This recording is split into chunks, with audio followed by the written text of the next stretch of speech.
Welcome to the Creating Wealth and Wellness podcast. Your hosts, Amanda Kingsley and Tara Missildine, team up to take you on a journey where freedom is cultivated through personal development, where women connect to fuel their futures, and where wealth is created as a byproduct of being well.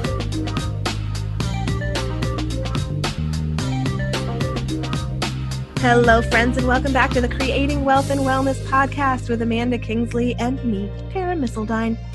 Today, we are going to talk about something that, interestingly enough, Amanda and I were talking offline a little bit about, and we may not actually agree on all pieces of this, which is super fun. But we are going to talk about the idea. Dun, dun, dun, I know, drum roll. We are going to be talking about comparison, and that in our world today is such a loaded word, which was very obvious when we were just chatting about it for like a minute right before this podcast. Everybody brings their own weight and definition and, attachments to this word. So this conversation is bound to be a lot of fun. Thanks for joining us here. And before we get into it, we're going to talk about our gratitudes. So Amanda, what do you have to be grateful for today? I'm going to go with the rain. I wouldn't want to live in a place with lots of rain, and I don't. But I really appreciate a good rainy day. Like, I got my socks on and my shoes on. I got some hot water, and you just need one of those days every once in a while to be like, I'm going to snuggle up in the rain. Yeah, rain does that to me too. Well, it sort of gives me permission to not be as ambitious for some reason. I don't know what the weather actually has to do with my ambitious brain, but it does give me permission to disconnect a little bit. Or shift. I'm allowed to do different stuff on a rainy day. Absolutely. And science would tell you the negative ions on a rainy day are completely changing who you are, which is pretty cool. Really? It's pretty cool. That is super cool. Same with the ocean. When you're near the ocean and the mist of the ocean, it really does change the way you function in that day. So yeah, I'm liking the rain right now. It's okay. Whoa. So this reminds me of something that I just wanted to bring up because primarily I want to remind myself to look it back up again because I think I need to buy it for myself for my birthday or something. I saw a sponsored ad come up on my Facebook a week or so ago, and it was for this weather ball. Did you see it? No. Oh my God, it's so beautiful. But you know how, back in the 70s and 80s, everybody had these barometer, I'm gesturing to Amanda here on the screen, but these barometer vessels with the little spout that came up in the blue water inside. Totally. So it's similar, but not the same. It's like this absolutely gorgeous blown glass ball that is sealed with water and some additive or some element in it, and it reacts to, you can predict 7 or something types of weather patterns because of the way that the stuff in the water crystallizes and makes weird shapes and patterns, and it just looks really cool. So I'm gonna have to look that up again, and I'll put it in the show notes if I can find it again because it looked so awesome. Cool. Might be a very cool holiday gift. So anyway, my gratitude, which took a shift when you shared yours, what I wanted to say. Hey, we haven't gotten there yet. No, my gratitude is for awesome and underused words. I have a fetish for discovering new, really cool English words that are horribly underused. Gamble, which with an B-O-L actually means to frolic. Shall we gamble? But when you were talking about the rain, my sister named my niece after a very cool, underused scientific English word, petrichor, which actually means the smell of the earth after the rain. And the jury's still out about how I feel about it being the name, but I love the word. It's a very cool word. So it goes on my list of awesome and words that I'm grateful that exist and that I discover. Okay. So getting into, comparison. And I think I'm going to take a big deep breath. Hold on. Okay. I'm just going to hold on to all my attention. You just did that so much better than I did.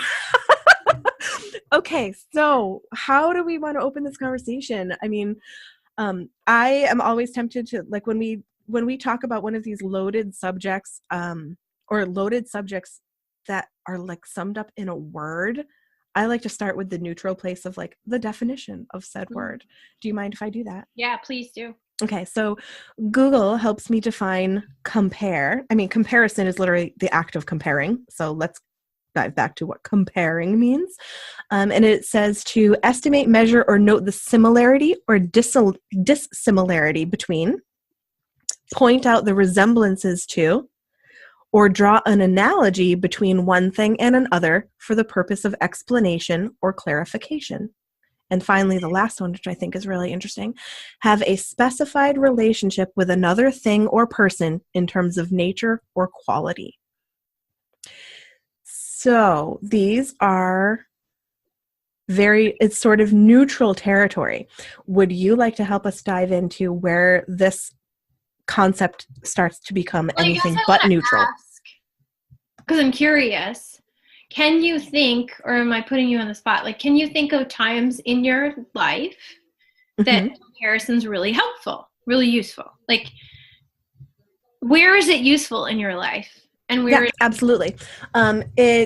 It's very useful in all of my decision making, like every decision. An example, like whether it's like or when I go and I view 7 houses when we were considering buying a house, and I'm comparing all of them. Oh yeah. Which one do I think works for me? Which one would suit my family better? What do I like about this one? What do I not like about that one?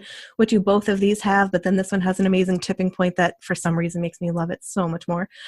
So things like that, when I'm gauging those kinds of things, when I'm deciding between how to spend my time, I will compare the value of what I get out of those two experiences. Right. Does this make me feel as wonderful as that thing if I can only have one of these things? So I mean, those are the kinds of examples that I'm talking about. Totally. I think when it becomes really toxic is when we are comparing. I mean, the most obvious example is when we're comparing ourselves to other people, which the similarities are often irrelevant, and that's when it becomes really toxic. Right. That's when the alarms go off. And like you, in our brief minute before we got on, you were saying, like, when you add the element of judgment or assumption's another place I like to use. That's when it can get really messy. Like, I love that quote that, like, don't compare your middle to someone else's end, right? Don't compare, you can't put those assumptions in there. Like, well, that was really easy for them to do. And so, there's a level of judgment in there, and there's a level of assumption, and that's where it starts to get really tricky. Totally. So here's where I think that the neutral and totally beneficial way of using comparison, this is when it, like, I can sum it up to, let's see, 3 words and an ellipses that make comparison a bad thing. And I think it is when you say, this is not like that, and that means ... Right. So anytime that you're finishing that comparison with, like, what that actually means to you, because it's the and this means that is completely not constant. You know, that's the variable, and that's where we can get toxic. So, like, she is not like me, and that means I am not good enough. Right. Or she, like, my results don't look like those results, and that means I'm a failure. Yep. Would you agree? I would totally agree. Yep. So if you can literally stop that sentence at, oh, my results are not like those results. There's nothing toxic there unless you finish it with, and that means something. Right. I feel like that really feeds into the model that you work with a lot. Absolutely. Can you speak a little bit to that? Because I think that's a super powerful way of approaching something like this. Well, it's assuming that there's a neutrality in whatever, I don't even know if that's a word, in neutrality? Whatever the situation is, right? Like the situation or the circumstance, like, it's assuming that it doesn't mean anything unless we put meaning to it. Right. And so that's just like literal comparison. This is red, this is orange. Not red is better than orange. Right. I think the place where I like to sort of nudge in and get curious about is, can comparison that does include feelings and judgments and assumptions ever serve us, right? So let's say I am comparing to Tara. Oh no. Let's say I'm comparing myself to Tara, and it makes me feel a sense of I am less than in any way. Could that ever serve me? And I guess I believe that it can. I believe that that can serve me to take the action that I need to take. So sometimes comparison creates a discord that fuels you, right? Like sometimes anger is your best fuel. And if you're never making comparisons and assumptions, and if you're always neutral, and if you're never making judgments, are you missing out on a level of like emotion that allows you to take charge and like move forward and make a difference? Like something came up for me this morning that, when something like literally makes your blood boil, it's like, yes. It's almost that feeling like when you almost hit an animal in the car, or it's that like blood rush. Well, it happened to me this morning, and that's a really useful feeling. It made me realize what was important to me and what was not. So sometimes I think if you do see someone who's getting results that you're not getting and it pisses you off, it can fuel you to figure out your own way. Now, if you can't figure out your own way and you just spend all your time comparing, that's when you get stuck. Mm-hmm. But you can allow some level of comparison to be healthy. Mm-hmm. I completely agree with you. So, and I would like to add that when you are noticing that judgment being attached to a comparison that you're making, like, oh, I look at Amanda and I feel less than, most likely it's not actually what you're comparing that you're shedding light on. Because you could interchange Amanda with a lot of different things that could trigger that same story or that same feeling. So I think stepping into that curiosity is a super powerful way of like, oh, wow, when you feel that feeling in reference to a comparison that you're making, it has probably very little to do with the actual comparison you're making, but it happened to like open up a peephole of light into one of your shadow stories. Right. And you should be curious about what that story is, because changing that story will suddenly make a lot of those variables completely irrelevant with that original comparison. Absolutely. Does that make sense? Yeah. So I love the idea of being curious about when that comes up.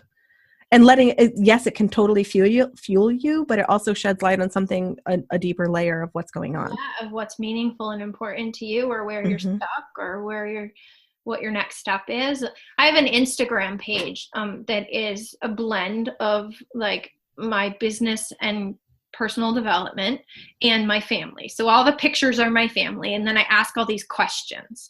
And so the question that keeps coming to me in this conversation is this comparison in service to me? And so like, is getting angry about this or feeling jealous, or is this in service to me? And if it is in service to you, then feel jealous for 5 minutes. Just go with it. Like, but if you can ask that question and go like, no, not in service, then you let go of the jealousy, or talk through it, or figure it out, or come back to neutrality, like that, come back to that place of like, wait a second, what's happening here? I can't actually compare these two things, or whatever. But if you ask yourself, is this comparison in service to me? You can decide how to move forward. So what are, and here I'm returning the favor, I hope I'm not putting you on the spot, but what are some instances where you would answer no to that? Because I mean, I think I have my archetypes, and probably yours too, allow us to find the silver lining or the valuable piece of a challenge more easily than some people. So what are some instances where you could ask yourself that, and really the reality answer is like, no, this isn't in service to me. This is not in service to me. Because I can feel like almost any time that something like that comes up for me, I could feel like it's in service to me, because either it's shedding light on something for me, or it's pushing me towards some kind of action, or when would it not be? It's a super hot topic and try to apply it with some sense of intelligence. This can be the end of That's a shoo-in, Amanda. Okay, so let's take body image, right? I could look at another woman who has a figure that I desire, and I could use her figure to fuel my change in action, right? Like, I could compare myself to her, keep a desire to be like her, because I'm comparing, she's better than me, whatever that means to me. Maybe it means gaining weight because I'm anorexic. Maybe it means losing weight, like whatever it means. I can use that comparison to fuel my change in action, like to change the way I eat or exercise or whatever. Now, if I'm using body image and I'm comparing my my nose or my skin or my hair color or my, like, the comparison is not in service to me. If I'm going, oh, her beautiful blue eyes, I wish I had beautiful blue eyes. Like, spending the rest of my life trying to turn my beautiful brown eyes into beautiful blue eyes is in no way in service to me. It will never get me closer to blue eyes. It will just leave me in a pit of misery. So when it comes to body image, sometimes it can actually be useful and sometimes not. Yeah, so that's a great example. Is that a good? Yeah, okay. It's a perfect example. And I think it goes also to the point of, if that comparison leads you to action that could make a difference toward that comparison and your judgment around it, great, that's in service to you. Any kind of action that can impact that is in service. What is not in service is if it turns into like a bashing session, like that person is better than me in this way that I've decided, and there's nothing that can be done about it. I can do that is not in service. I think it's a good example of where you have to keep asking the question. So let's say I decided this particular body figure was what I wanted to strive for. And I was using that sort of as comparative inspiration. I might be able to say for 3 months, like, is this in service to me to try to look like that? And the answer might be yes. And then one day I might wake up and go, the answer just shifted to no. I'm going to rip up that picture and figure out what the next one is. And so it's a good example of where you have to keep asking. You have to, because you're taking little steps every day and you're growing and changing. And just because comparing was in service to you at one point, it might not be anymore. Like, you might figure out, like, wait a second, in striving to get that body type, I just placed a whole new emotional toll on myself that was not worth it. This is not in service anymore. Or I might go like, wow, that really is changing the way I stop at the gas station and buy a bag of chips. Wow. It could go, so you have to keep asking. You have to keep asking. That's awesome. And that actually feeds right into that fourth definition that I shared in the beginning, having a specified relationship with another thing or person in terms of nature or quality. And those things are not necessarily fixed. Yeah. So the relationship between you and this thing is not permanent. Exactly. It could be fluid. And I love the idea of having to constantly reassess the choices that we're making for ourselves based on nature and quality and our relationship to those things. So that's awesome. Way to tie that back. Woo! And there's our timer. Wow, that was pretty good. Twinkle, twinkle. Time. Should we just drop the mics right here?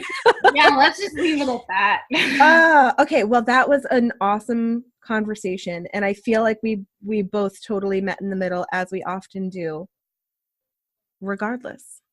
So I think that was really great. I loved some of the points that you made. Thanks for sharing those. All right. So there wraps up our conversation around comparison. on this here podcast. However, we would really, really welcome all of your thoughts and ideas around everything that we said, and, how has comparison shown up in your life? And are there examples that you could come up with where it has been in service to you or maybe hasn't? I feel like sharing these stories are super, super powerful. Rather than sharing all of the stories that we have to compare, let's share all of our stories around comparison and how it does and doesn't serve us. So please visit us on the Facebook page, the Creating Wealth and Wellness page, and let us know what you think. Share those stories with us, please. So Amanda, let's wrap up our episode with our asks. Was that your ask? Well, maybe not. Maybe it could be. I'm going to leave that as my ask, which in conjunction to, be in conversation with us regarding this podcast. And also, please do share with a friend. Like, sometimes when we forget that if we share, we might change someone else's life. Yeah, absolutely. Well, that's why we're all here. It's community building. This is why we are doing this. And I think if this was helpful to you or not helpful to you, you might share with a friend and say, oh my gosh, you got to listen to these two crazy ladies. The stuff they're talking about. And share. A healthy comparison on a scale of 1 to 10. How much crazier are we than the other women you spend time with? Oh, God. But did you ask? You had another one, I think. Actually, no, I would like to make this the ask. I think that this is probably the time that I've been the most curious about how this conversation impacts the people that share this time with us on this podcast. So I'd like to just second the power of your ask. And yes, please engage with us, everybody. We really do want to know. There's never been a better time to either seek support or share how this shows up for you. So yeah, let's just second that. Awesome. All right. Thanks, Amanda. Till next time. Thanks for joining us for another episode. If you haven't already done so, please do us the honor of leaving a rating and review on iTunes. And check in with us on social. Amanda Kingsley is a work-from-home mother of 3. Her mission is to free parents from financial stress so they can spend more time being present with their children. Learn more at her website, thewhyhive.com. Tara Masildine is a passionate entrepreneur, founding several businesses over the last 15 years. She's currently living the adventure of being a CEO, mom, and collaborative coach. Find her at allin.life.